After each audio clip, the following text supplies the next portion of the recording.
For millennia, the Western Abenaki people have called this land home. They have loved and cared for this land. We now have the privilege of gathering here as a religious community. Let us do so, honoring this legacy of love and stewardship.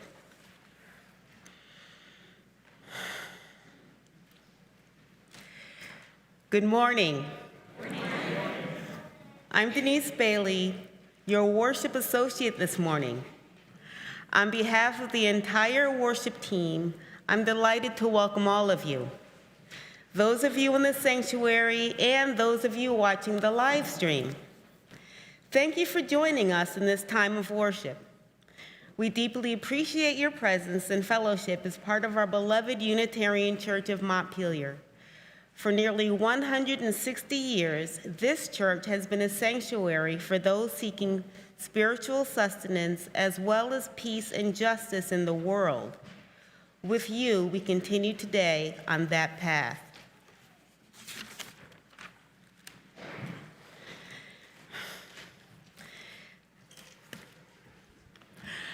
I'm so glad to be here with you all today. This is my first time doing this by myself, and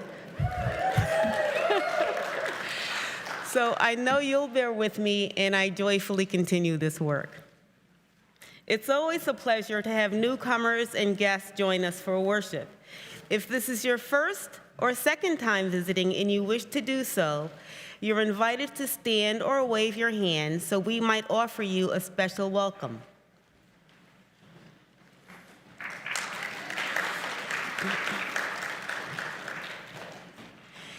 Any of you who are newcomers to our congregation are invited to fill out our welcome form available at the hospitality table in the vestry during coffee hour so that we may connect with you and welcome you more fully. Now we can all join in welcoming by taking a few moments to turn to your neighbor in the pews and share a few words of greeting.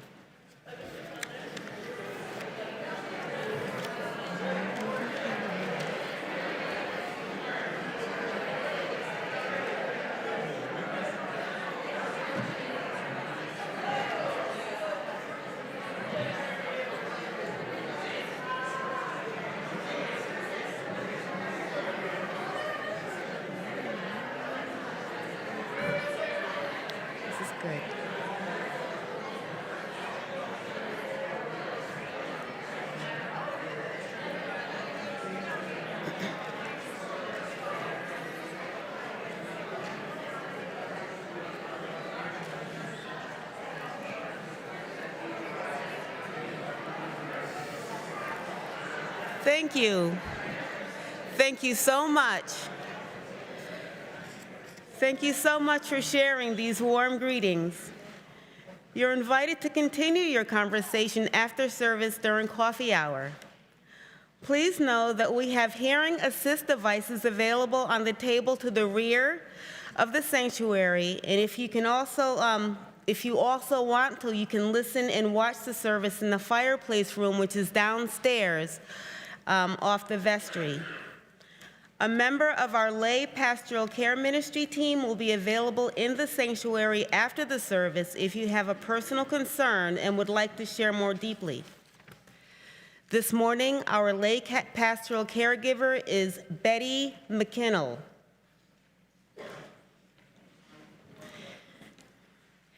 And now, let's take a deep breath, make sure our cell phones are silenced, and enter into more deeply our time of worship with the prelude.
Our opening hymn this morning is May Nothing, oh, I'm sorry. I skipped a step. I'll be right back.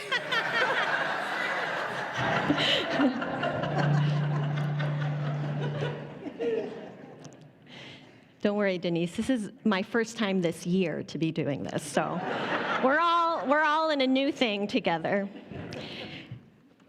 This feels appropriate. From the tumbling forward, spinning world, we come together here into this time and this space, pulled by the need for sanctuary, the need for refuge for our hearts and spirits.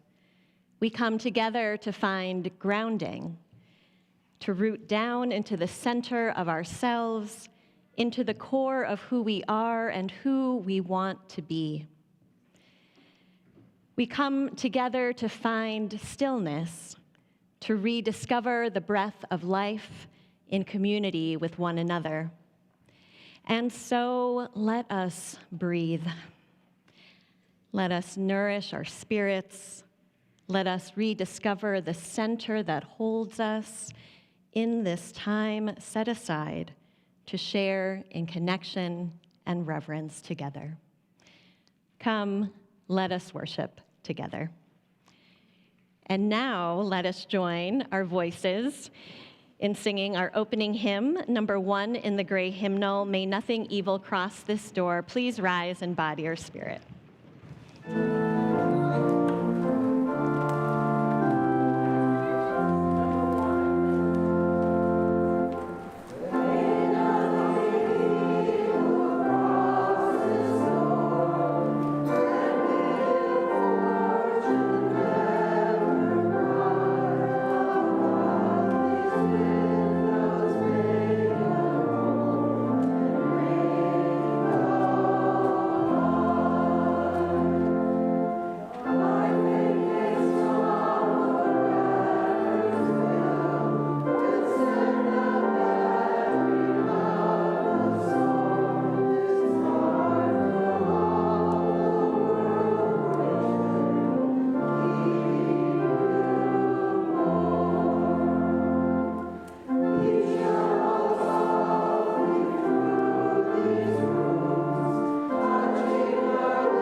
Let us now light the chalice, symbol of our Unitarian Universalist faith.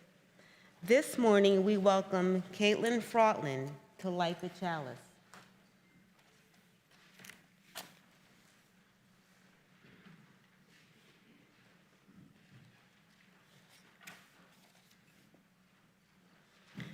Let us join our voices in saying these words of affirmation and covenant.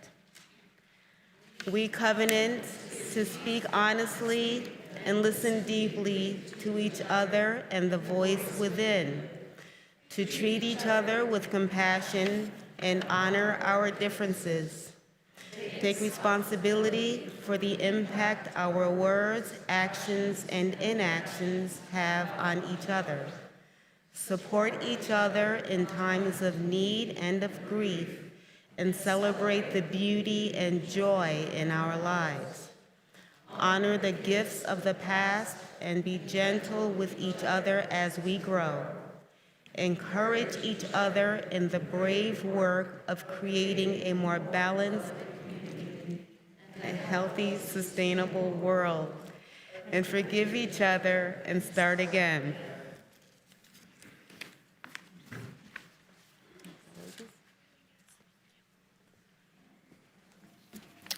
Good morning. Good morning. Today, in our spiritual exploration class, we will be learning about how music is a connection to the transcendent, and listening to a song called You Who that we will be singing with a choir in a few weeks, before we break off into our regular pre-K to grades 2 and grades 3 to 6 plus groups. Caregivers, CDs with the song should be arriving in your mailboxes early this week, so please keep an eye out for them and read the accompanying note for more details about how to have your children and youth participate.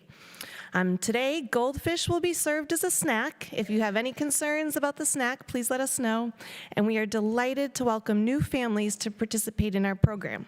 If you have not already filled out the registration form, please do so, and come with your child to fill it out now. You are welcome to stay with your child or return to the service afterward. We are so happy to have you all here. Lastly, we are looking for nursery volunteers for the following dates: January 12th, that's next week, February 9th, March 16th, May 18th, and June 6th. If you would love to spend time with our littlest members and are available to help with one of these dates, please let me know. Thank you so much. And now, please join me in singing out the children as they go.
We are a congregation that cares for and supports one another deeply. And the ministry of caring is one that we are all invited into and that so many of you participate in formally and informally.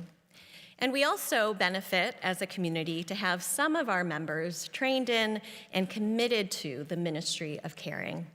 The lay pastoral care ministry team is an extension of the minister and shares in the ministry of caring that I lead. The team is trained in the skills of active listening and providing a pastoral presence.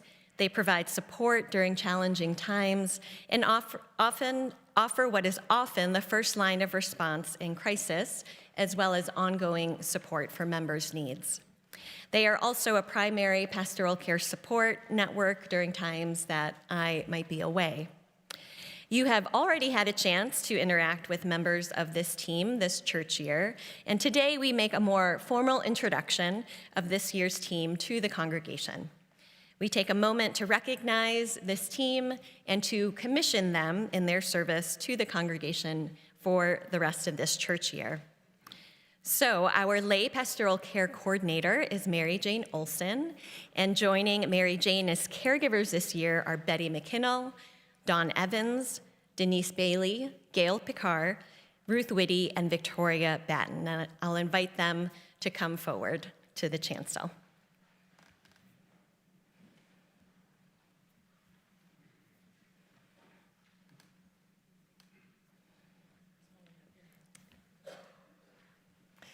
And Ruth Whitty isn't able to be with us today, but I think many of you know who Ruth is. So there are many reasons why you might want to talk to a lay pastoral caregiver, to one of our team members here. This might include a major life transition that you're facing, like the death of a loved one, a divorce, a job loss, financial strain, chronic or terminal illness. Other reasons might be that you'd like to have conversations about spirituality, and that or if you're continuing to struggle with something that's going on in your life, or if you want to talk with someone who can simply listen, ask meaningful questions, and care for your spirit in a pastoral and gentle way. Our caregivers provide a listening, caring space for reflection about your emotional and spiritual journey. And so we'll now take a moment to commission this team of caregivers in their role as spiritual leaders and listeners. And so I'll ask Betty, Denise, Mary Jane, Victoria, Gail, and Dawn, are you committed to offering and encouraging pastoral care within this congregation? Will you lead by example in your actions and in your words, in your pastoral presence and in your personal spiritual life? Will you reach out to those in need with open minds and open hearts, seeking always to be a healing presence? If so, please say, I will.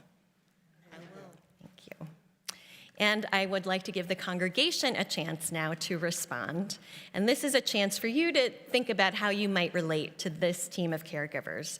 So I ask you, will you place your trust in these caregivers? Will you allow yourself and maybe even challenge yourself to ask for their care and to receive their care? Will you honor them with the role and responsibility of lay ministry? If so, please answer, we will. Thank you.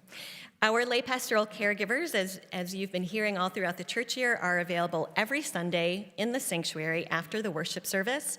They're also available to meet throughout the week, one-on-one, if you prefer that. And today, the team will be gathering downstairs in the vestry during coffee hour. You're welcome to say hello. And you can easily identify the team. I think most all of them have a dove pin on, or will be getting one shortly, that you can look for. There, you're fully commissioned, Gail. So that's an easy way to identify members of the team. I also want to recognize that there are others in our congregation who have volunteered to provide practical kinds of help in times of need and crisis, providing meals, rides to doctor's appointments, pet care, grocery shopping, and this is all coordinated through our caring network. I want to thank Paula Gills for coordinating that currently. And if you have a need or would like to volunteer, you can be in touch with Paula. And thank you to all of you who have served as caregivers over the years in our church community, and all of you who have asked for and received help open-heartedly. This ministry of caring truly builds our loving community. Thank you all. Thank you very much.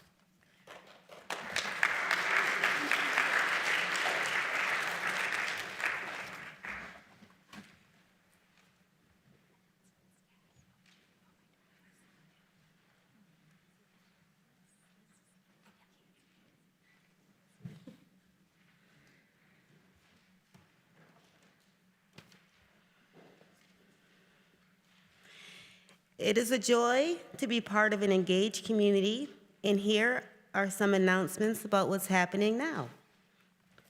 Jim, would you like to come up? Good morning. From February 1st to February 9th, we'll be hosting an online silent auction to help meet this year's budget needs. And to make this auction a success, we need your help. We're looking for two main types of donations this year: art and experiences. Maybe you have a special piece of art you've created or collected, or perhaps you could offer a memorable experience, a fishing trip, a cooking lesson, a stay at a vacation home, or a group dinner.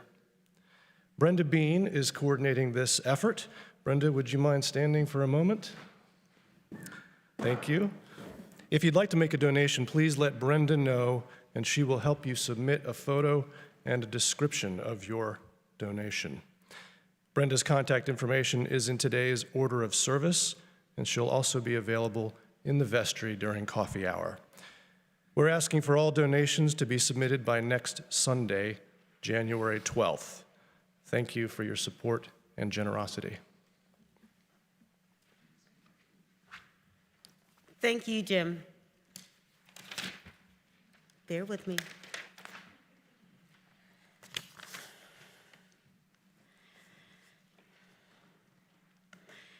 As for other announcements, here are a couple. Starting today, the UCM Climate Action Team is issuing a monthly challenge in the congregation as we do our part in helping each other be the best conservatives of the environment we can be. After coffee hour in the fireplace room, you will have the opportunity to share what you are already doing and brainstorm what more we all can do toward this month's goal of conserving energy in the home. All are welcome. And this Friday evening, January 10th, from 5:30 to 7:30 p.m., all are invited for our first community night music for strength and solace. This family-friendly gathering will include potluck food, games, and lots of music. All are welcome to perform, share, sing, or just listen and enjoy songs and other music that can help soothe, inspire, and fortify us in the months ahead.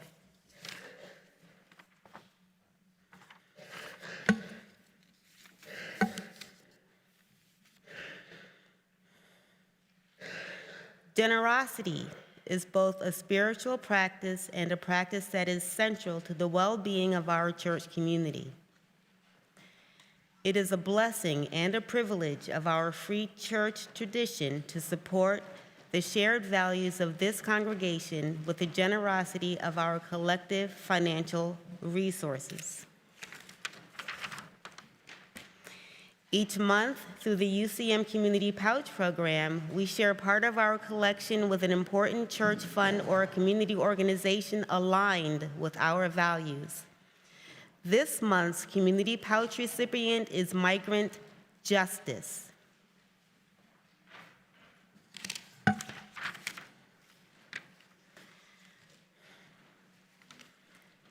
Since its founding 15 years ago, Migrant Justice has grown into a powerful organization, advancing human rights and economic justice in our state and serving as an inspiration for social movements around the country. Through Migrant Justice, immigrant farm workers and allies have expanded access to driver's licenses, healthcare, and higher education, have defended against deportations and the separation of families, and have improved conditions for hundreds of dairy workers through the Milk with Dignity program.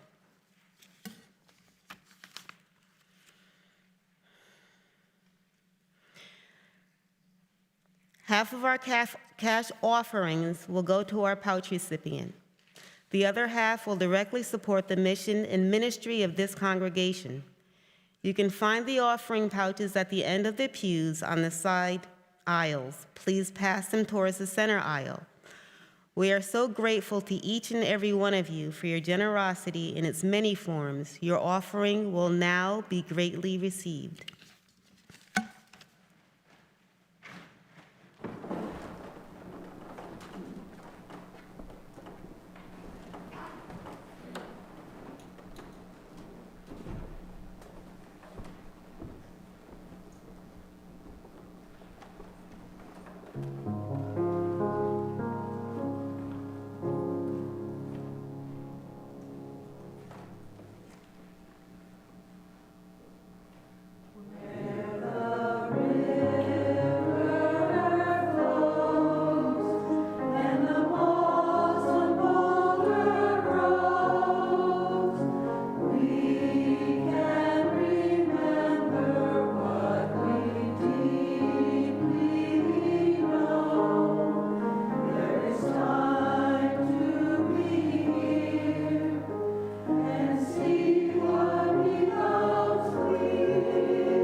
As a community, twice a month, we typically share in a ritual of lighting candles of joy and concern and speaking those joys and concerns aloud.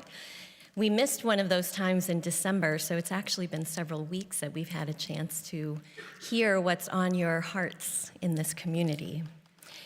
During our candle lighting time, you might wish to come forward and share a special joy or a milestone that you are celebrating and that we can celebrate with you. You might wish to share a personal concern, perhaps a loss or a challenge, so that we can offer you our support and our prayers as a spiritual community. In just a moment, I'll invite you to come forward to share your name and then to briefly share in a sentence or two that joy or that concern that is on your heart before lighting a candle. And you might also come forward and light a candle in silence if you prefer to do that. If you are joining on the live stream, you're welcome to share your joy or concern in the chat. And as a reminder, this service is being live streamed, so anything that you share here will be heard and seen by our live stream viewers, and we'll take out this portion of the service before putting the video into our archive. So now anyone in the sanctuary who has moved to light a candle of joy or concern this morning, you're welcome to form a line on the left-hand side of the sanctuary. And we also recognize and honor all of those joys, concerns, sorrows, and gratitudes that are being held in the silence of our hearts this morning.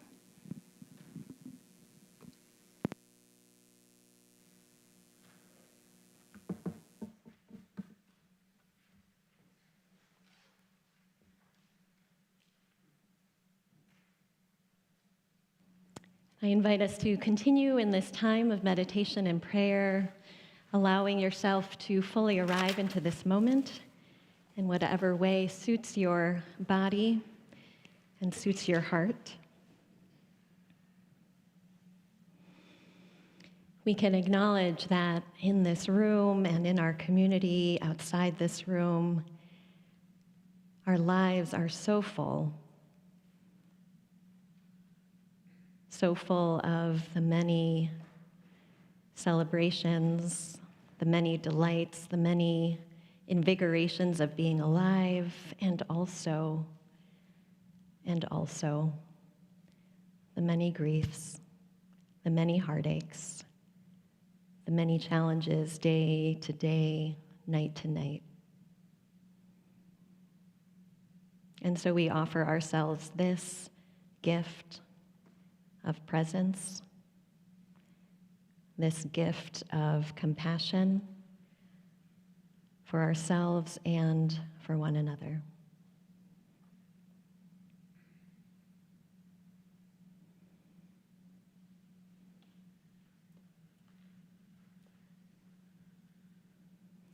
And I offer you these words of meditation by Cassidy Hart. The ground has shifted. Roads lead to free falls, and dirt turns to quicksand, and even the night sky is unfamiliar.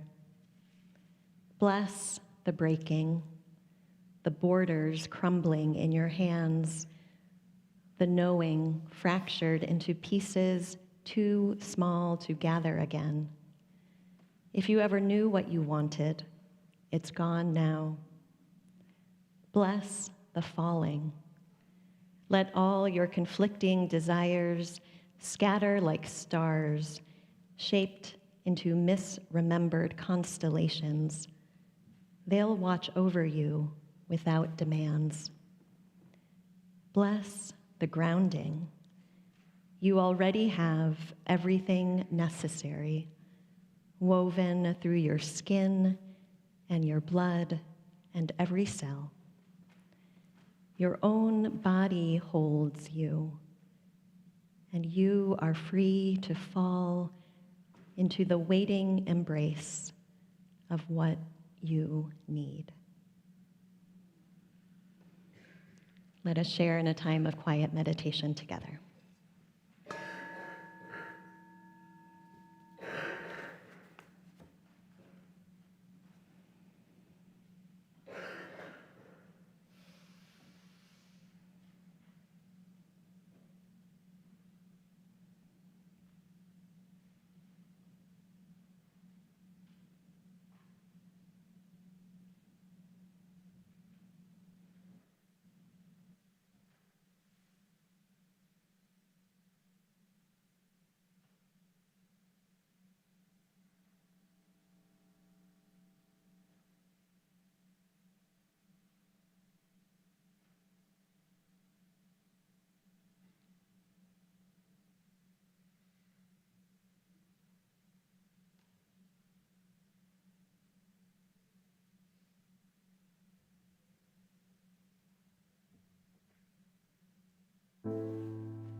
This is a poem by Jane Hirschfield entitled, "Counting This New Year's Morning, What Powers Yet Remain to Me." The world asks, as it asks daily, and what can you make, can you do to change my deep, broken, fractured? I count this first day of another year, what remains. I have a mountain, a kitchen, 2 hands. Can admire with 2 eyes the mountain, actual, recalcitrant, shuffling its pebbles, sheltering foxes and beetles. Can make black-eyed peas and collards. Can make from last year's late ripening persimmons a pudding. Can climb a step ladder, change the bulb in a track light. For 4 years, I woke each day first to the mountain, then to the question. The feet of the new sufferings followed the feet of the old, and still they surprised. I brought salt, brought oil to the question, brought sweet tea, brought postcards and stamps. For 4 years, each day, something. Stone did not become apple. War did not become peace. Yet joy still stays joy. Sequins stay sequins. Words still bespangle, bewilder. Today I woke without answer. The day answers, unpockets a thought from a friend. Don't despair of this falling world, not yet. Didn't it give you the asking?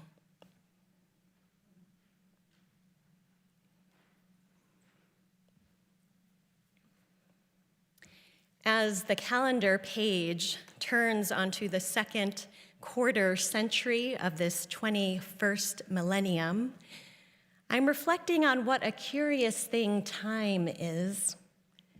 How is it the year 2025? Was the Y2K dilemma really that long ago? Has it really been a decade since we lost my dear father-in-law? The new year makes it feel to me like time is rushing forward. Maybe it's this drive to hang on to time that compels us to make New Year's resolutions, to show the world what we can make and do, like the poet says. I have had the urge to take on resolutions at the turn of this year that will make me stronger, fitter, more mindful, and save the world. I'm being a bit hyperbolic, but there's something about a new year that seems to embolden the ego to hurry up and make grand plans. This particular new year portends great change in the political realm, and there's a physical bracing posture that I know I and many of us have taken up and are grasping at what can be done before it's too late. It is oh so seductive to grip tight the steering wheel, press firmly on the gas pedal, and get on to the next destination as the world whizzes by. Yet I think many of us long to ease this grip, to find release and relief in letting go. Many of us, I believe, want to feel the slowing of time rather than rushed, pressure-filled days. And if we really want to go slow, we would actually get as close to the Earth's surface as possible. It is here that time, at least our human understanding of time, slows down. Einstein was right about gravitational relativity. and atomic clocks that scientists have set up around the globe, because that's what scientists do. These clocks show that time advances more slowly closer to the Earth's surface. We humans need these kinds of atomic clocks dialed into the microsecond to understand this. Other living beings, however, know this intuitively. Right now in this winter season, turtles are buried in the riverbed, minding their own time, nature's time.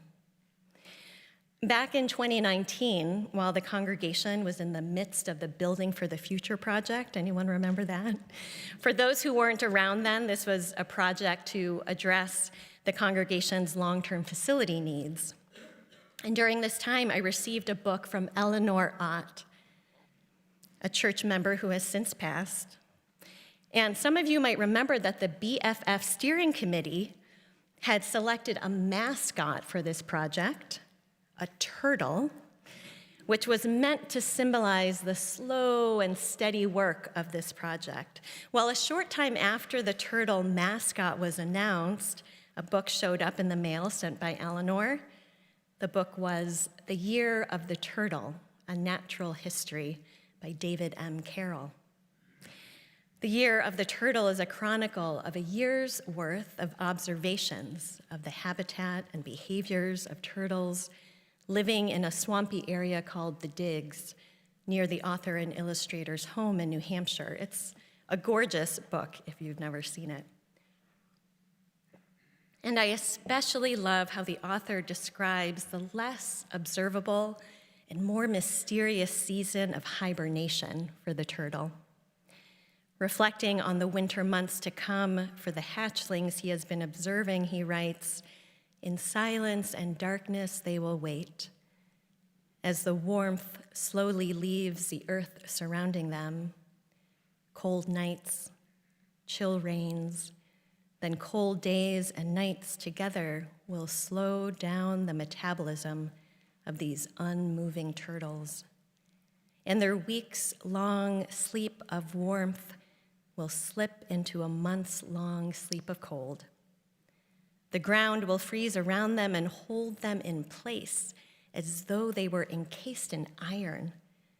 Unless the coming winter conditions are unduly harsh, they will survive this, seed-like, until they are on the other side of the season of ice, when the call will finally come, and they will venture forth with the earth's springtime melting."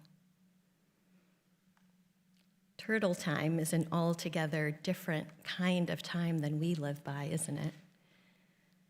Somewhere buried deep in the bed of the river just outside this church building, there is a turtle with no concern for making or doing, simply being and waiting. It is difficult for me to fathom entering this kind of liminal space, yet I can sense the longing is there, and that there is something important to learn about this kind of letting go. Bayo Okomolafe is a writer and social thought leader who was born to Yoruba parents in Western Nigeria, and he speaks and writes a great deal about this kind of letting go and slowing down. I first encountered his work in early 2020 in a podcast interview. And in that interview, he shared an African saying that has inspired his work. "The times are urgent. Let us slow down." This is pretty counterintuitive, isn't it? If times are urgent, shouldn't we be speeding up and hurrying up to address all of our urgent concerns, with oceans warming and democracy as vulnerable as it is? But I think the wisdom that Akomolafe points to is like the wisdom of the turtle. He writes, "The call to slow down works to bring us face to face with the invisible, the hidden, the unremarked, the yet to be resolved. Sometimes what is the appropriate thing to do is not the effective thing to do. Slowing down is thus about lingering in the places we are not used to, seeking out new questions, becoming accountable to more than what rests on the surface, seeking roots. Slowing down is taking care of ghosts, hugging monsters, sharing silence, embracing the weird. I love this in part because I find this kind of slowing down to be so challenging much of the time. Lingering somewhere I'm not familiar with is deeply uncomfortable at times, especially when the unfamiliar place seems dangerous or risky. Have you ever felt this way in unfamiliar places? Sometimes it's exciting, but often not so much. And this could be an actual physical place. Maybe it's like a ski trail you've never taken before. Or it could be a figurative place of not knowing what comes next. Or a historical, time-rooted place, like the space between one set of political conditions and another. So I appreciate Akomolafe's articulation of slowing down as going deeper, getting below the surface, and being open to what is lurking there that might have something to teach us. He also writes, slowing down is not a function of speed. It is a function of awareness. It's a function of presence. He says, I'm asking us to listen, to witness, not just to witness, to witness, to be with land and community and ancestor and progeny and children in a way that isn't instrumental. Akomolafe is asking us to tap into a wisdom that only comes from being with, not being with in order to do or to produce or to affect or to change, being with so that we might discover what has not yet been known or what has been forgotten. He also talks of what he calls fugitive spaces, and I love this wording. These aren't just physical spaces, but a mindset, a way of approaching life in which we let go of expectations of productivity and allow ourselves to be with our dreams, our ancestral callings, our bodies as they are now. The turtle in hibernation finds a fugitive space of sorts as it digs deeply into the soil and shuts down all of its basic bodily functions. The writer, David Carroll, makes note of a spotted turtle on her way to her place of winter hibernation, writing, "She will find a place, draw her life deep within herself, and wait out the coming and going of the ice." I love that. Draw her life deep within herself. As she draws life deep within herself, she is in an in-between place, a fugitive space unconcerned with what comes next. The space between ending and beginning might be thought of as a fugitive space. And with every beginning, of course, there is this ending, and with every ending, a chance to either grasp at what is ending or to let go. And so what if you were to let go and allow yourself to be with this in-between time and space? What if you lingered in this space without the impulse to rush forward? Akomolafe describes this fugitive space as sacred. In this time away from clock time, even in the midst of the mundane, we can find the sacred. We can be in this space in solitude or in community. And in this space, we are not expected to have it all figured out. And so what if we let go of the belief that we need to show up with all our answers in hand, ready to show others what we can make or do, but ready instead to go below the surface, and to be with. If we let go of the driving forward toward clear-cut answers and final resolutions, we might recognize the powers that yet remain. We might see stone did not become apple, war did not become peace, yet joy still stays joy. Sequins stay sequins, words still bespangle, bewilder. My invitation to you in this new year, this time of endings and beginnings, is to find that space where you can slow down enough to be with the powers, your powers, that remain. The power of presence, of the mountain and the river, the power to create, and the power to notice the joy that is still joy. So may it be.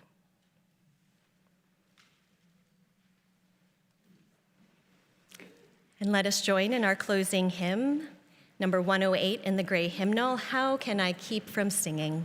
Please rise in body or spirit.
As we draw our service to a close, we extinguish the chalice and carry within each of us its healing flame, the warmth of community and the spark of hope into the days and the week ahead.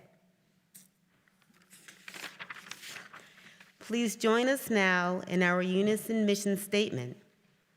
We welcome all as we build a loving community and nurture each person's spiritual journey, serve human need, and protect the earth, our home. My dear companions on this precious, precious journey, may you go from here being gentle with yourselves. May you go at the pace that life is calling you to go. May that be a slow pace, a pace in which you can find the space of wisdom, the space of love, the space of community calling to you. And we conclude our service with the postlude.